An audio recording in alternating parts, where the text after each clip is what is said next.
I've mentioned recently that I've been going through a little bit of art block, and I've figured out what's been going on with me, so let's talk about it. I've been, for lack of a better term, bored of some of my digital paintings because I've been feeling that I'm not working towards anything. I love digital art. I think it's a little bit less interesting to watch on social media sometimes just because it's screen recording instead of seeing somebody physically interacting with paper or watercolors or colored pencils, all that. It makes me a little bit sad that my digital painting content doesn't do quite as well as my traditional art, but I digress. I love both traditional and digital, but I have such a soft spot in my heart for digital art. It's something that I was so fascinated with when I was younger. In many ways, I've really loved my development and how much I've grown with it. But that being said, recently I've been in a little bit of a funk because I haven't been 100% loving what I've been creating, and I feel that it's a little bit boring. I have historically been a portrait artist, but recently with my traditional art, I've really been loving branching out, drawing a vast variety of things with the main thematic elements being the same as being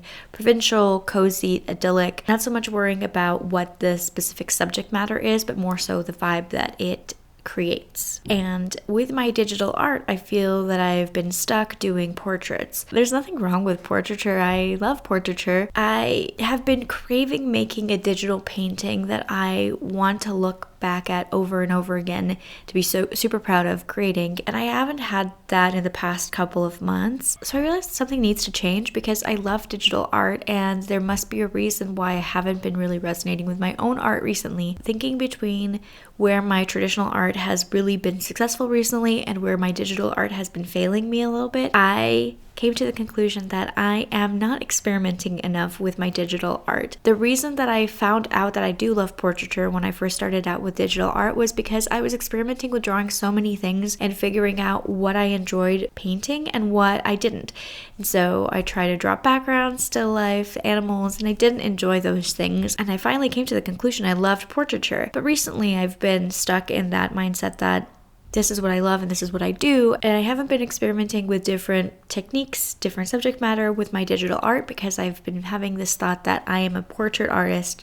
I draw busts and that's about it. So for this painting, I thought, what do I want to see more of in my digital work? And I realized I wanted it to be more magical and to tell more of a story the way that my traditional art has recently been doing. So I took a completely different approach to my process in this piece as opposed to my more recent digital pieces. One of the ways was I used different brushes and sort of used even a different technique than I generally do. I wanted the illustration to have more of a pencil sketchy look to it versus a very painterly oil painting look, and I was really happy using a pencil texture for most of this piece. I think it looks a little bit more textured and interesting than my more smooth oil type shading. But something I did differently for this piece than for my most recent digital portraits was I decided to not focus too much on the features close up. So generally whenever I'm doing a digital painting, I zoom in really close and try to get all of the little eyelashes right, the little twinkles in the eyes, little glitters on the face. I want it to all look really nice when you're close up. But sometimes I've realized when I zoom out and look at the piece as a whole, sometimes it feels unbalanced. The line weight that I use across the piece is not consistent, and I'll use smaller details in parts of the face where I want to have more details. When I zoom out, it's not all balanced. Like there's parts of the hair that don't have as much texture and dimension and depth as the face, and that's not on purpose. That's not a stylistic choice. It's just when I see it for myself, I realize I'm not planning out my pieces as well as I want to. So in this piece, I resisted the urge to zoom in on the face and have it be really nicely detailed because that's what I've been doing. And even though when I'm zoomed in, I love the look of everything, when I zoom out, I'm not happy with the painting. For this piece, I wanted to zoom in a little bit less than I generally do because with my traditional art, I am not capable of zooming in and out. And so basically everything has to have a similar line weight and a similar detail level because I can't zoom in and out. With digital art, I've had varying levels of detail across my paintings because I am zooming in a lot. So I tried to keep zooming in at a minimum. I tried to think a little bit less about realism when it comes to the way that the face looks and more so how holistically the whole painting looks and how the face fits into that painting. And I'm really happy with the end result of this piece. In my previous video, I talk about how I add all of my finishing touches in Lightroom and Photoshop to my paintings to make them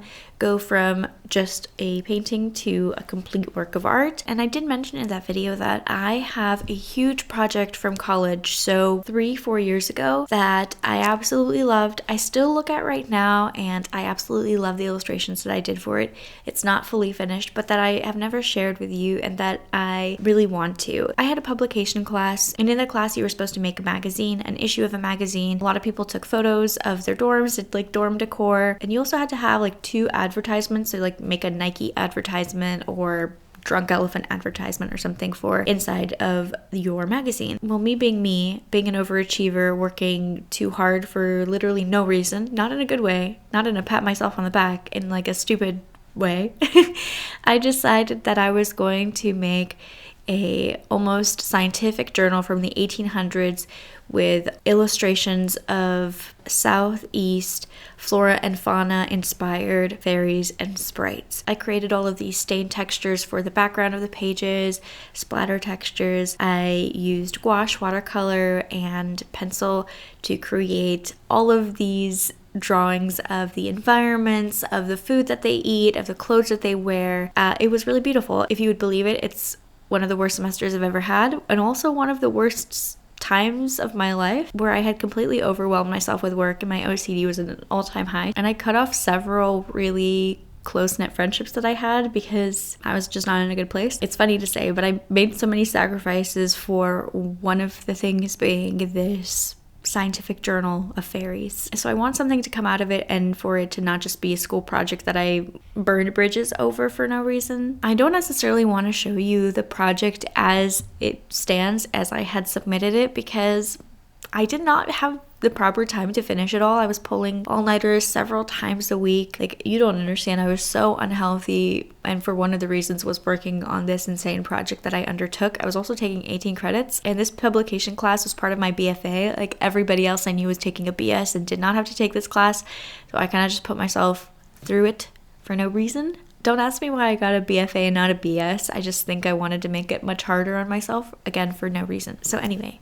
this 1800s scientific journal compendium of fairies was very beautiful, not fully finished, but I do want to take all of that artwork and maybe make it into a zine. And I also would like to incorporate some digital art into it. For example, this piece that I created today, I wanted it to be sort of related to the same concept and idea, to maybe add it to that zine. I am very happy with how this turned out. I think it's very cute, a little bit different from my general style, but it's somewhat more of how I want my digital art to continue progressing forward.